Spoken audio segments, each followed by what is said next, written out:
Good afternoon and welcome to Youth for Europe series of online talks. My name is Belizara and I live in Spain. I'm one of the many participants that had the great chance to be able to speak and create a proposal, but today I will be your host. For those who are watching, let me tell you in a few words what is this project about. Youth for Europe is a project that deals with youth participation in politics, advocacy, and European citizenship, and it's funded by Erasmus Plus program and the EU Commission. Youth for Europe offers to youth participants the chance to play a central role in European decision making by working together with different people from across Europe, creating policy proposals connected to three main areas: education and job, media, and environment. With the current situation, Youth for Europe project had to adapt by presenting and discussing the winning proposals through online meetings with many MIPs across Europe, which bring us here now. Today, as a main topic, we'll be discussing two proposals about education and job. For representing their teams and exposing their proposals, we have with us Camila Strauss from Hungary and Alexandra Tataru from Romania. Welcome, girls, and thank you for being here. I would like also to welcome the audience that is watching us right now and remind them that they can make some questions during the video conference, which I will try to ask to our guests in the last minutes of our meeting. And finally, tonight, our special guest is known for being part of the European Free Alliance, a group in the European Parliament that foments the cause of Europe's stateless nations, regions, and disadvantaged minorities. He's a member of the European Parliament, coming from Germany, where he's part of the Committee on Regional Development and the Committee on Culture and Education. Mr. Nienass, welcome, and thank you for giving us the chance to discuss this education and topics with you. We are very grateful to have you here. Would you like to share a few words about yourself and your career with us? Yes, thank you very much, Felizada. Thank you for announcing me so nicely. But I have to, at one point, the group is not only the EFA, but also the Greens. So we are a group that is compiled of regionalists, but also of Green parties all over Europe. And we focus, obviously, on the topics of climate change, of ecological transition, as well as on regional self-dependence all over Europe. So I myself, I'm 28 years now. I was elected into parliament with the age of 27. And one of the key points that I made, one of them was I want to see environmental changes and climate change really being tackled. And so that was the reason why I got into politics for the Green Party. But the other reason why I wanted to go in there was because I thought a little bit in the same way as you just described, Youth for Europe. Youth participation is very, very important. And so this is one reason why I, as a young person, became member of the European Parliament, but also one of the missions that I'm on. I'm trying to increase the participation of young people all over politics, not just in European politics, but also on the national level, on the ground level, on the councils level. So it's very important that young people get in there and make an impression and let their ideas and statements be heard, because this is just a smart thing to do, not just because young people are part of the future that we in the politics are building up. So our decisions affect young people the most because they live the longest, but also we as young people must not be shy to bring forth our own perspective, because we have made different experiences than than the older generation. For example, I'm from Germany, and Germany used to be divided into two parts, in West Germany and East Germany, and divided by a wall until 1989. So I'm born in 1992, and most of you are even younger. So we all live I grew up in a Germany that was united. I didn't know East and West. And we all grew up in a Europe that didn't have any borders, or that during the time that I was growing up, the last borders fell in the European Union. For example, to our eastern neighbor, to Poland, to Hungary, to Czechoslovakia, to Czech, and so this is really a change that for us is normal. So I've made quite different experiences than, for example, my mother and the mother of my girlfriend. My girlfriend is from East Germany. Her mother grew up in East Germany, in a country that doesn't exist in this form anymore. But also my mother grew up in West Germany, in a country that doesn't exist in this way anymore, because the conflict is not there. But all that they have ever known was the separation of Germany, but also really the separation of Europe. And so those people are the ones who are making politics right now with their expectation, with their experience. And I think it's really important that we, as young people who know that a world without borders is possible, and that international cooperation across all ages, across all countries, through different devices, either by traveling or by media devices we're doing right now, is possible, and that a world where we all work together can be established.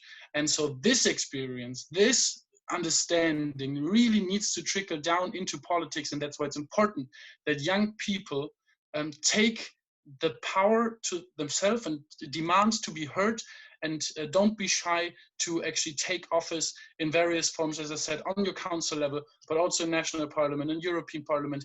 Please get involved and please do something. So I'm very happy for you as people, but also for Youth for Europe to be existing, and for you to sharing this idea and really trying to increase youth participation. Well, thank you so much for this motivating introduction, Mr. Nienass. I've heard that in addition to these committee assignments that you have, you are part of the European Parliament Intergroup on seas, rivers, islands, and coastal areas. Is it true? And what is your function there? So we have committees, and then we have intergroups. The committee do the legal work, where we do the work. You already mentioned I'm in the Regional Development Committee, as well as in the Youth and Cultural Education Committee. But apart from that, we have those intergroups, and they are more of a loose, more or less formal bringing together of people. You can call them even lobby groups, because the idea is that you take a topic or a certain issue and you create the lobby basically, and then you welcome in MEPs, but you also welcome in NGOs, but also companies that work in those ways. And it always depends on what you do with these intergroups. For example, in the last term, there was an intergroup that's called the Energy Forum. That was it called. And it was basically paid by, so all events, everything was paid by the RWE, so with the coal burning industry, as well as the nuclear industry, as well as the gas burning industry. So they paid all of this, and then they brought together all the MEPs, and they influenced hardly politics. So that's what you can do. What we are doing right now is something different, a little bit different approach. The intergroup that you mentioned, I supported this one because this is helped by an NGO that focuses on marine well-being. So how good is water in its natural habitat, let's put it this way. So it's about seas, rivers, the ocean, and so on and so forth.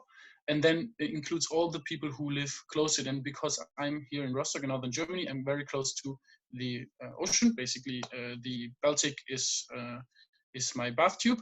And so therefore, I'm supporting this intergroup. But another one that I'm actually more invested in, where I'm also part of the board, is one for rural areas, where we focus on the issue of rural areas. How can we improve the living of people living in rural areas, especially then their focus obviously also on young people, because well, you know how it is. If you're under 18 and you're not allowed to drive a car and you live in rural areas, then good luck with having fun or having a life apart from the bus schedule. And if no bus is going, then you're really screwed. And so this is one issue where we're trying to focus, and there we don't want to see any companies involved in it, or they can be involved in it, but not by paying fancy bouquets or dinners or anything, but for an exchange. You know, I want to know their story, and I want to know, obviously, the story of the people living there. Well, it's really interesting what you just said, and I kind of believe that now it's time to pass the floor to our U4Europe participants so they can explain in a few minutes their project proposals. Remember, you can send questions related with the talk in our chat. Now it's Camila's turn for sharing her screen and showing us a little bit more about her No Information, No Opportunities proposal. Camila? Thank you for the very, I'm really happy to be here and really happy to talk to you, Mr. Nienass. Thank you for your help in advance. I'm trying to share my screen. I hope it will work.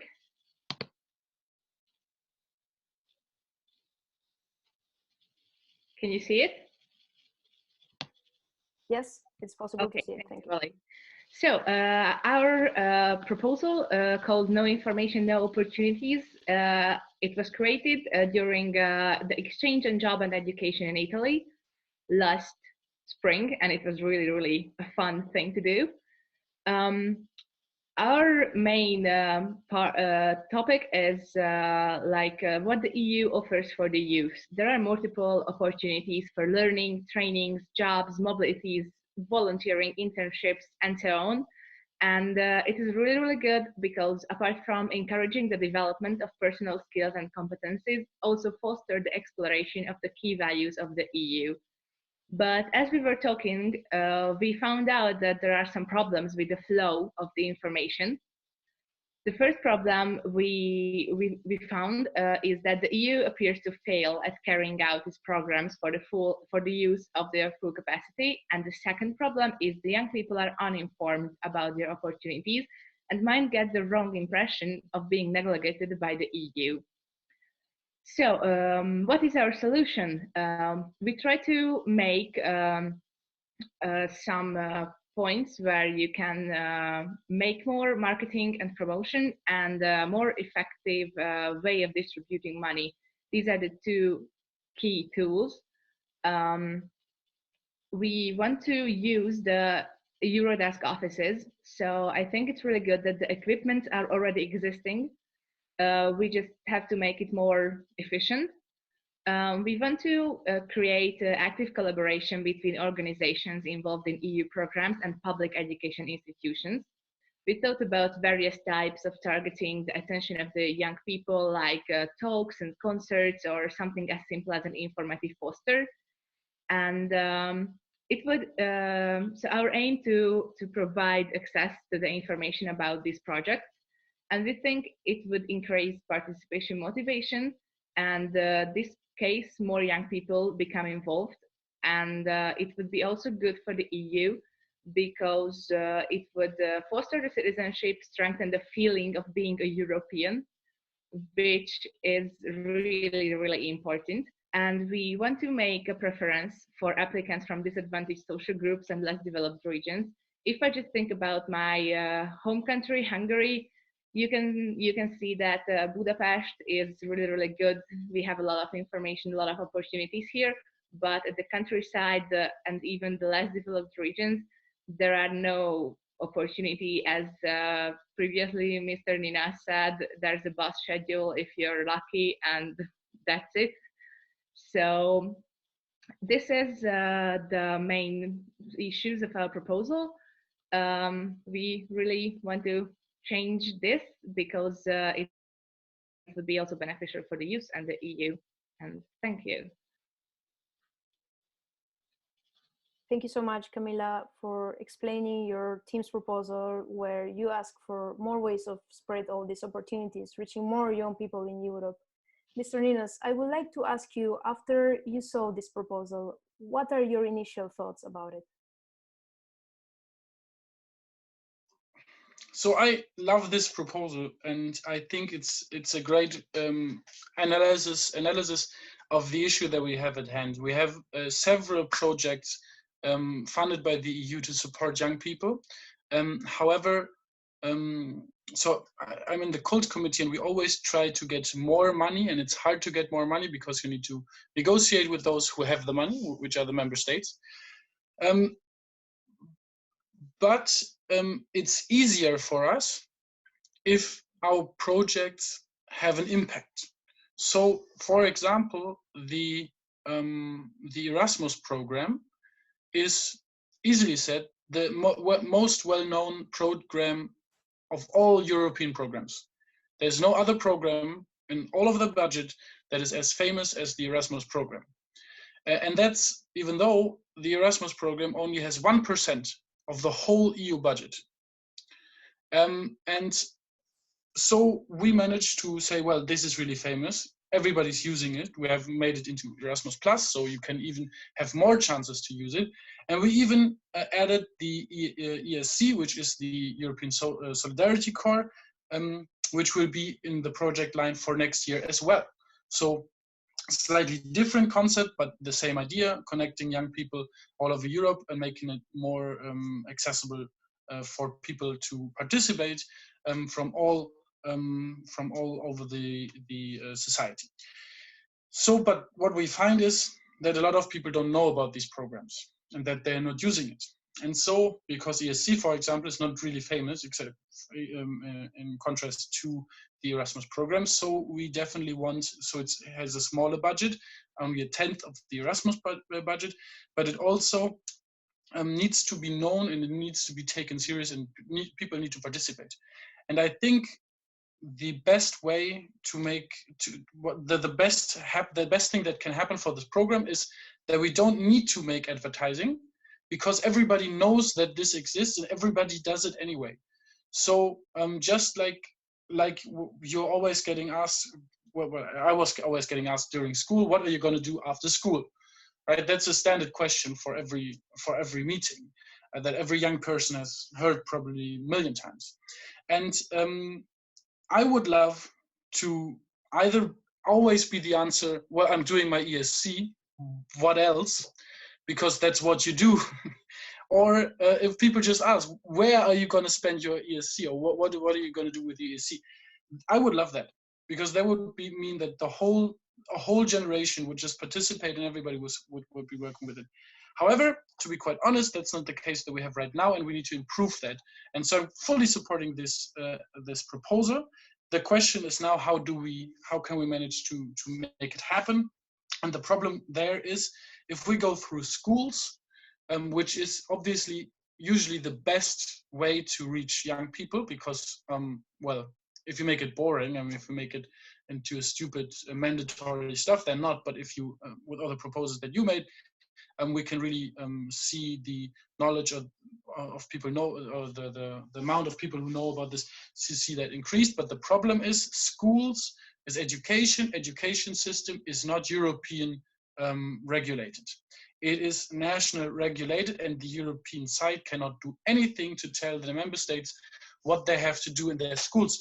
So the only thing that we can do for schools is to produce the material, like information posters or presentations for teachers, or we can even send people out to the schools to hold the presentation. We can do all of that, we can finance all of that, but we cannot make it mandatory, and we have to have teachers who want to see that happening. We have to see maybe regional councillors who put it on the plan for the school. We have to see lawmakers in national states to put it on the curricula. And that's also why it's important to have young people who support these ideas to be in the places to really set them in stone. But all we can do from the European side, as I said, is voluntary, not mandatory. That's the only issue that I have with that. The other problem is now how to get it through. Where does the money come from there? And then we have, now it's getting into detailed parliamentarian work. We have to see where can we find the budget, where would it fit the best? And if there's nothing, then it's actually easy, because then we can promote a new program and so on. It's a little bit difficult, but I think it's possible to manage, and it's definitely possible if you find somebody in the Commission who likes this proposal and who like, if you go to the marketing people, there's a Commission division for marketing. You go to them, they like the idea, they can do it instantly. We can try to do it next year, and then we can see if it happens the year after that. So in 2 years, if you give me 2 years, I think I will have it done, but it's easier over the Commission. So start there as well. Thank you so much. I think you answered the question really well. And I would like to ask you one more question. And it's about, what do you think that are the strengths and the weaknesses of the proposal? Would you make it more achievable? No, as I said, I think it has its strength again because it's a holistic view and part to it. But again, the weaknesses, as I said, 2 years time frame, hard to get on the money. The question is, can you do it in the meantime better? So we can try to do it on the political side, but can you, with Youth for Europe or with any other group that you have that you know, with your own ability to network, can you do it even better and already spread the message? I mean, we shouldn't, and also even though I'm supporting this idea, I'm still not stopping to promote it every other way that I can, and so we should all do that, and then it will be even more will have more of an impact. Well, thank you so much. I agree that it's a really important topic right now. So I would like to also pass to the next topic of these two proposals. And let me see. I want to remember one last time that now it's your chance to ask a question related with this topic. It's Alexandra's turn for sharing her screen and showing us a little bit more about her We Love campaign proposal. Alexandra? Thank you. Let me quickly share my screen here.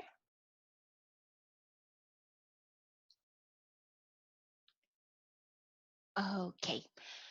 So We Love, or Where is the Love campaign, is our proposal to increase positive coverage across all forms of media. In modern day media, the focus is mainly on negative subjects, which spread and sell faster than those of positivity. More and more, we witness stories of fear and hate, murder and violence, to the point where we have become desensitized to such atrocities. Also, the more hate is published, the more it is encouraged, which leads to an increase in discrimination, xenophobia, and barriers between people. Our idea is to create a multifaceted campaign which encourages people to recognize and share positive values, in turn, developing a sense of community, inclusion, and critical thinking skills in a creative and innovative way. We would make this happen by creating a toolkit, developing an app, and founding We Love Day. The toolkit will be delivered to education providers, both formal and non-formal, and also be available for the corporate sector. The toolkit is grouped into 3 sections: Bring Awareness, Take Action in Spreading Love, and Be Involved campaign. The participants will start their journey by exploring the idea of a group and why differences are wonderful and vital within society. Inspired by positive stories and aware of the problems which arise through the distribution of negative aspects of media, they will have the chance to take actions and influence others by creating and sharing positive content, which will be later part of the campaign. The app was inspired by an increase in negative social media challenges and violent videos being shared online. To counter this, the app proposes challenges to users, but there will be positive challenges. Upon sharing the completed task, the user would be rewarded with virtual coins, allowing them to build their ideal city, which they will be able to share with other users. Not only it would increase positivity in media, but it would also create positive bits directly in people's lives. Finally, the We Love Day would be held each year on May 27th, and it will be about spreading positivity through all forms of media across all of Europe. Media corporations would also be encouraged to focus on good news stories. We will promote the campaign mostly through social media and by creating partnerships with NGOs with similar values so they can share the campaign with their own audience. We may also partner with educational institutions, not only to work on the toolkit, but also to help develop the campaign itself. Thank you. Thank you so much, Alexandra, for explaining your team's proposal, where, as I understood, you want to implement an online and offline campaign to increase love and positive values.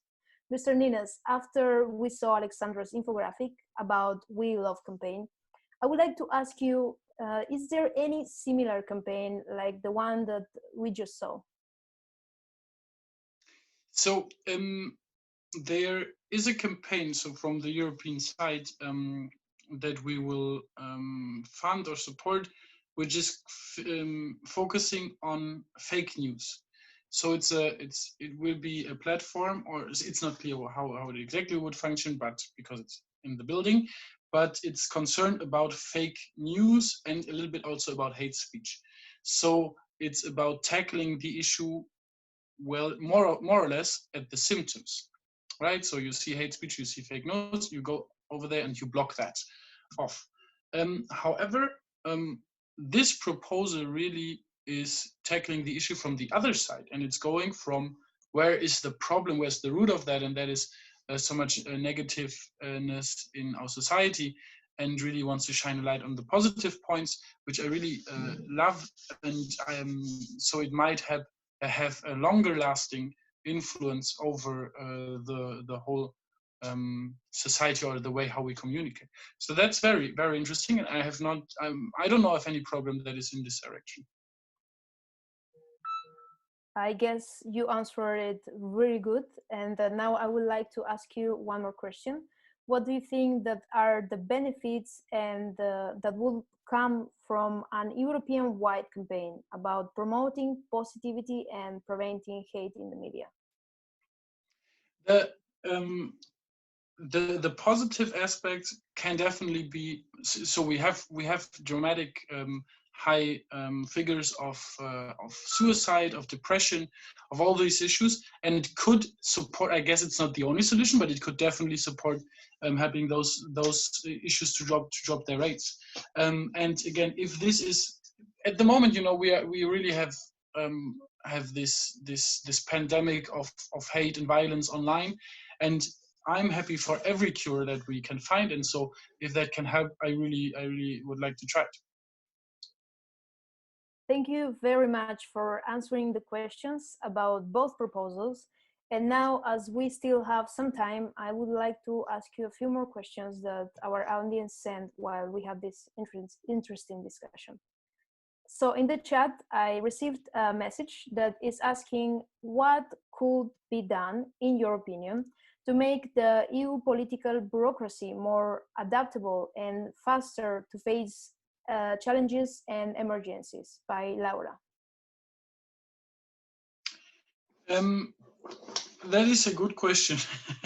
So I will try to transfer it a little bit to, I guess the basis of that came from the question that we have at the moment for the corona crisis, for example, where we have a crisis that is not properly solved by the European Union as a whole, but that we have seen situations where we have to question ourselves if this, what we always call the European unity or the European solidarity, if that's really there, because we saw borders being closed, we saw nationalistic and egoistic views in support of countries who are really in need, for example, Italy and Spain.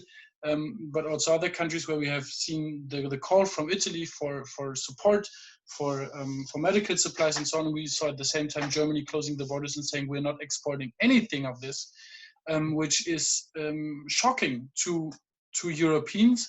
And this is definitely a crisis where we have to see the European Union failed here. And it failed because of two things. One thing is that we don't have the legislation in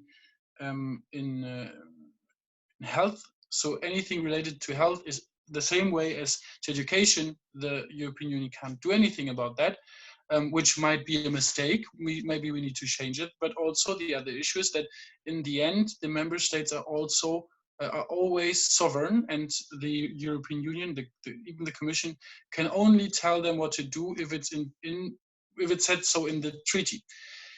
And so this is problematic. And if you look at this issue, and then you look at the other crisis that we have, which was that one of them was the crisis with the migrants at the southern border. The migration is also an issue that is not in whole own competence of the EU, but rather the sovereignty of the member states brought it to a lockdown where the council could not decide on anything, and therefore we have nothing. We have no regime that is in place at the moment, and that's why we have chaos. The third issue, for example, is climate change. Until we're now really tackling it, also the European Union has the alone mandate, and so far member states have blocked this in a deadlock because they won't listen. And then the fourth thing is the big crisis that we had 10 years ago or 12 years ago, the financial crisis.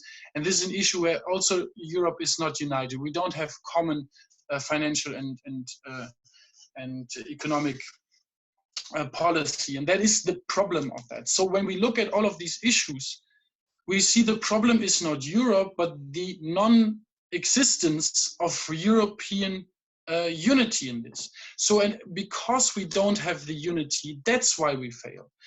And this is what we need to learn out of this crisis, but all the crises that we had before, it's never that Europe was the problem. Europe was the answer, but wasn't being answered. And so that is the issue that we have at hand. And if you want to know how to solve not any crisis, I guess there are bigger crises ahead where also Europe will have trouble, but most crises Europe can solve better if we are united, and we stand a bigger chance in this world if we stick together.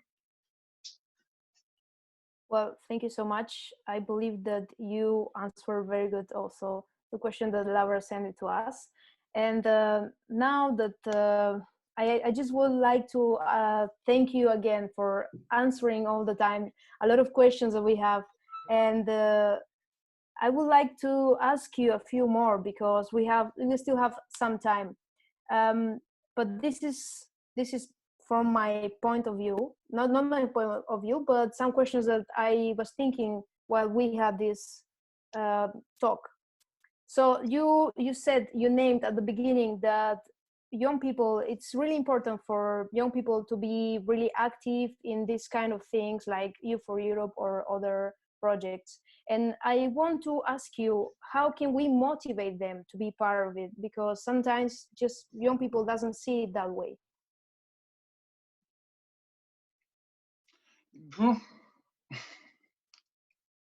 I don't know. It's hard to tell. I think it's always about the real experience, and so when I was smaller, I went to a theme park with my sister, and my sister's 10 years older than I am, and so I was, I don't know, 8 or 10 or something like that. And so we went to a roller coaster, and I was afraid to go onto the roller coaster because it was too fast and my sister was like, no, come on, you will love this and you should really try it. And so she really convinced me after several hours probably, and we went in there, and then I loved it to go on the roller coaster. This only shows that sometimes you have fears or you don't know enough, and that's why you tend to leave the issue by side, or you don't want to interact with it. So I think the big question is, how can we change this experience? And that's why I believe those programs like the European Solidarity Corps, like the Erasmus programs and so on, are so important to really get a bigger scope of how this world really looks like. Because when you grow up, you tend to think that you have seen the world, but you have never really left your city or your town or your country. And even though maybe a lot of us have already made vacation in other EU countries, very little of us really have in-depth contact with locals and have really understood their culture and how they treat things and how they live. And so youth exchanges, but also obviously later the time is not so easy. Youth exchanges are really a point where you can get a new experience and see how other people from other countries live, how they are, how much we have in common, and how interesting it is to interact with people and to promote stuff and to achieve something in life. And so that's why I think these programs are important, and they might help in this direction. But in the end, the interest of a person, how to change that is probably quite hard. But I think what it's easier to change is to change the interest of a generation. Because if you look, for example, how this generation has made the issue of climate change its own, also then we see definitely a change to the generation before that has quite a different point. And I think that is possible for a lot of people to do, and to participate in that is definitely possible. Thank you. I took note of some of the things that you said, and I'm sure that at least I will use it somehow. Camila, Alexandra, Mr. Nienass, I'm afraid our time is over for this meeting, but there is still many U4Europe talks that will be uploaded in our Facebook page that you can watch in the following weeks. Remember that almost every weekday we also have different live streams in diverse international experts discussing about present issues. A big thank you, Mr. Nienass, for showing interest in Camila's and Alexandra's proposal and for joining us today. Thank you, girls, for presenting your teams, and to the audience for watching us. Hope to see you all in Brussels in October and discuss these proposals in person. Stay tuned in U4Europe Facebook page and the website. So see you soon.